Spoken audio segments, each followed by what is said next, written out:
Hi everyone, welcome back.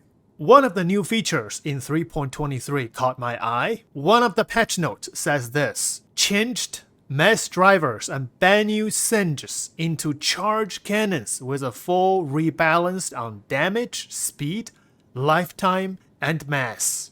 And also in the following new patch, it says this: weapon balance, reducing ranges, velocity, and damage of Singe and mass drivers. The new Singe Tachyon Cannon is one of my most favorite weapons to use in Star Citizen. They don't do a lot of damage, but it is a most fun weapon to use. I did a video for that a while ago. I put 4 Singe Cannons on the Scorpius and just enjoy all the combat.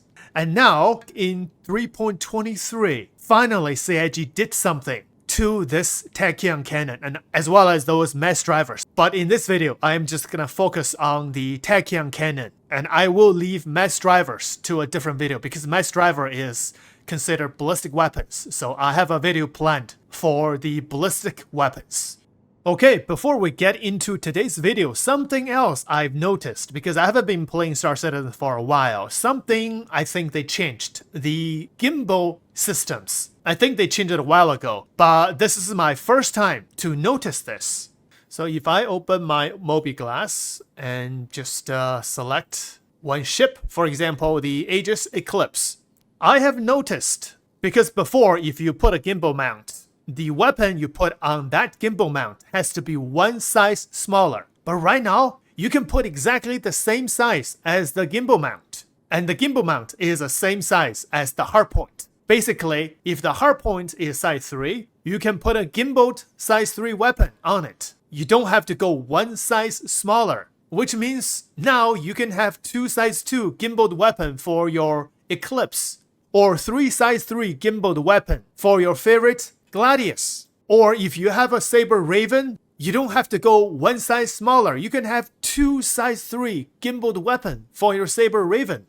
And for the arrow pilots, you now can have 2 size 3 and 2 size 1 gimbaled weapon for your arrow. Because before I use arrow, I use 2 size 2 and 2 size 1 gimbaled weapon. So now you can gimbal all these weapons for your arrow, and you don't have to go one size smaller. And even crazier is for your Drake Corsair. I don't know what's wrong with this preview in the ePTU. For your Drake Corsair, it's crazy. You now can have 4 size 5 gimbaled size 5 weapons for your Drake Corsair. Because before you want to gimbal some weapons, you can only have 4 size 4 gimbaled weapons. But now you can gimbal all your main weapon for your Drake Corsair. 4 size 5 gimbaled weapons. But I assume they also changed the gimbal auto aiming assist when you do the real combat. I haven't do any real combat in 3.23 yet. I'm about to find out what the gimbal aim assist, whether it's changed or not. If it's changed, how it works now. Back to the Singe Tachyon Cannon. Before, I've noticed, because the Singe Cannon can only be found in the Banu Defenders, because they are Banu weapons. Before, all the Singe Cannons are size 2 Singe Cannons, since they changed the gimbal system. Right now, those Singe Cannons on the Banu Defender are all size 3, so one size bigger, and each Banu Defender has 4 size 3 Singe Cannons. And they are not locked weapons, which means you can unequip them and put into other ships that fits the size 3 Singe Cannons, the hardpoint, and you can use. That's why I put the Singe Cannon on my Scorpius Antares. Before we head out, let's check out the new specs for the Singe Cannons. So after the latest change, this is currently the specs for the Singe-3. I don't know whether they're gonna change it or not when the patch goes live, but even when the patch goes live, if they want to change it, they will change it. But as for now, these are the specs. So Singe-3 is a Tachyon Cannon, and it's supposed to also do some distortion damage. I don't know they are doing that or not. So Tachyon Cannon, this is the energy weapon, so the ammo is unlimited. However, this weapon is power hungry. If you put 4 of these weapons on your ship, you better make sure that your power plant can sustain the amount of power these weapons requires. Otherwise, you won't be able to lift off the ground. Maximum alpha damage is 1125. Wow. I don't have the specs from before, but in my previous video, I do have the specs. I'm gonna play that in a little bit after this. The fire rate is extremely low, 19. Speed is incredibly fast, 3000. I think it's 3000 meters per second. If I am mistaken, please correct me. And the range is 1500 meters. Power to EM is 1.8 and temperature to IR is 2. It's pretty high. It's power hungry for this weapon. And the HP for this weapon is pretty good, over 1000. And compare with other energy weapons. So all the energy weapons has different specs now, and that detail will be in another video. But to compare the Singe-3, let's just compare with the Panther, the stock weapon. So the alpha damage, of course, the alpha damage for the Panther is only 41, but the Singe-3 is 1125. That's crazy. And the fire rate is extremely slow, 19. The Panther is 750. The speed, Panther 1800, Singe is 3000. And the range, Panther can go up to 2.5, over 2.5 kilometers, and the Singe is 1.5. So if you want to fire, most effectively to fire the Singe-3, you have to get pretty close to the enemy. However, if the enemy has long-range weapons, you will be at a disadvantage. So these are the previous specs for the Singe-3, if you're interested.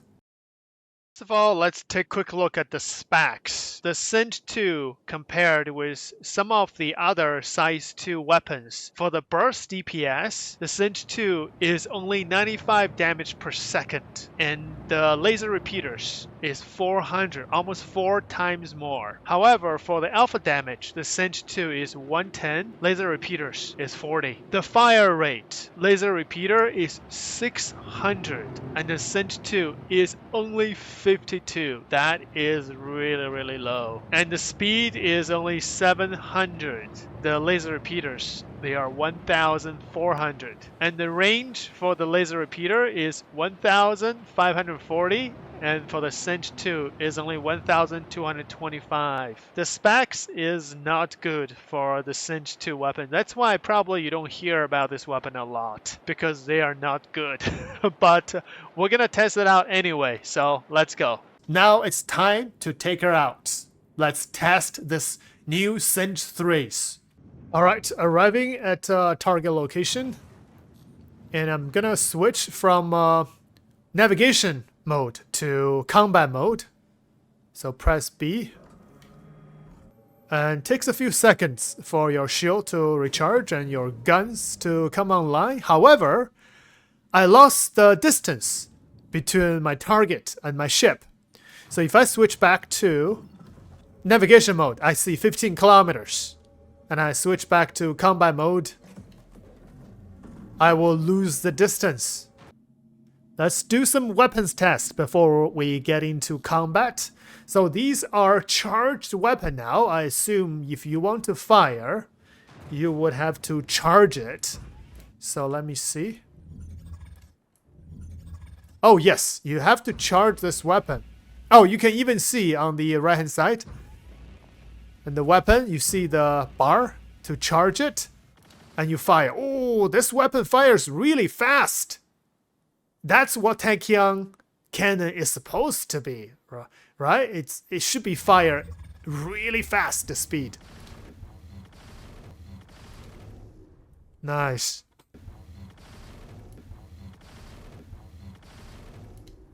Really fast, the speed. Nice. Let's take a close look at these beautiful guns. So if I charge... Oh! The barrel draws back to charge the weapon. And you fire. Really nice animation. Let's see the back circle.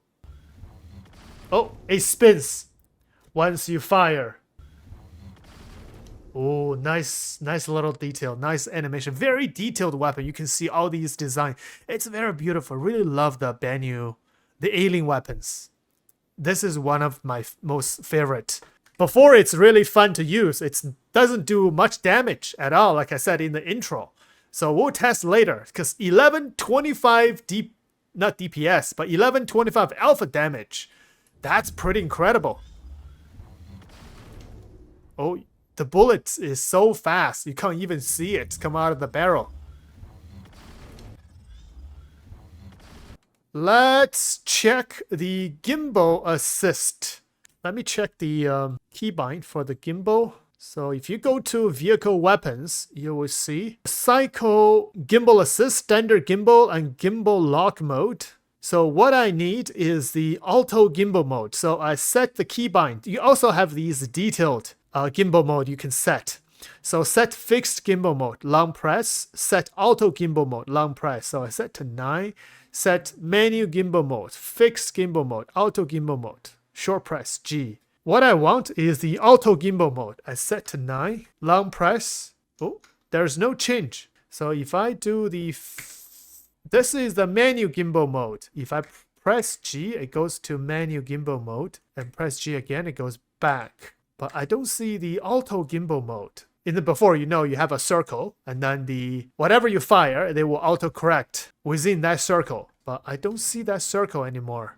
That's very odd. All right, let's just get into combat. It's my first time using master mode, doing combat. Oh, I think that's a player ship. It's not the enemy ship. Mission is bugged. I can't test this. Well, there is a player ship here, right? Yeah, maybe he is doing some missions in the bunker. Maybe I shouldn't. So I'm not gonna fire at that ship. Let's find another mission. I just found something new and interesting. So here on your mission, on your contracts, so you can select verified missions or unverified missions. I guess this is legal mission, verified, and unverified is illegal mission. That's cool. So let's find an illegal mission, see if we can, because I just need to find some ships to shoot at. And I tried a couple missions, but they're all bugged. Okay, looks like this mission is a go. It's not bugged. I can see the enemy ship's marker, 8.3, 8.2 kilometers. The range for this weapon is 1.5 kilometers. I have to get really close. Oh, server error. Please wait. Yeah, it's quite difficult to do some recordings on the ePTU, especially for this patch. There we go. I found the enemy, Drake Herald, and there is another enemy right here. It's Nomad. Oh, getting hit. All right, target lock, fire. Oh.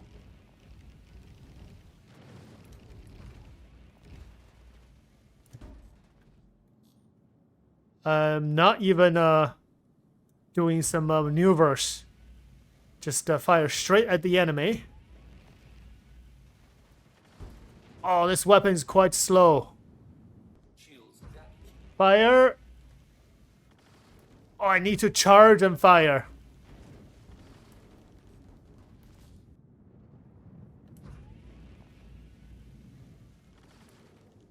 Oh, I missed. Well, I think this weapon needs some gimbal assist. Oh, I hit. Hit. Hit another one.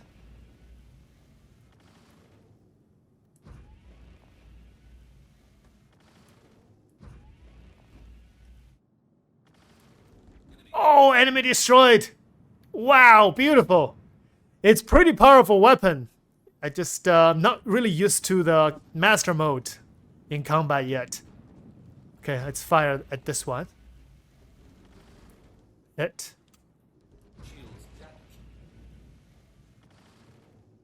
Ooh, missed a lot. Let me see if I use stagger mode. Stagger mode is better for the cannons.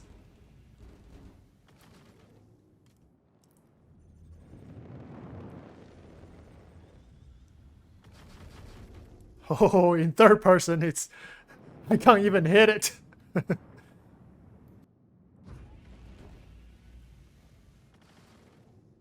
Ooh, that.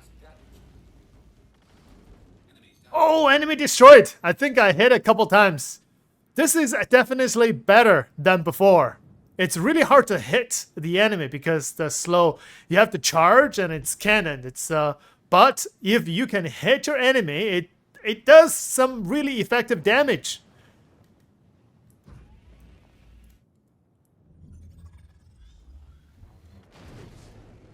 Oh, beautiful. Yeah, I just need to get used to this combat mode right now. I think this weapon is combat effective now. It's just if you're doing PvP, I don't think it's a really good weapon to use. But if you're doing PvE, just to fight the AIs, I think this is a really fun, really cool weapon to use. Alpha damage is pretty good. If you can hit the enemy, it can do some serious damage. But the drawback is the time you have to charge it, and it's quite slow to charge. 2 seconds. Thinking more than 2 seconds to charge it. And the great power draw as well. Oh, server error again. Alright guys, so I am gonna end this video right here. I've tried so many missions and just right now the state of this ePTU is horrible. I spent 2 hours just to record a 10 minutes video, or more than 2 hours, but I'm glad eventually I got to shoot something, and then I tested this weapon. So advantages and drawbacks are here, and the stacks we also explained in the beginning of the video. This weapon is still one of my most fun weapons to use in Star Citizen, and I'm really glad they increased the alpha damage and the speed of this weapon. So if you have a Banyu Defender, try it out and let me know what do you think about this weapon. And I will see you guys in the next one.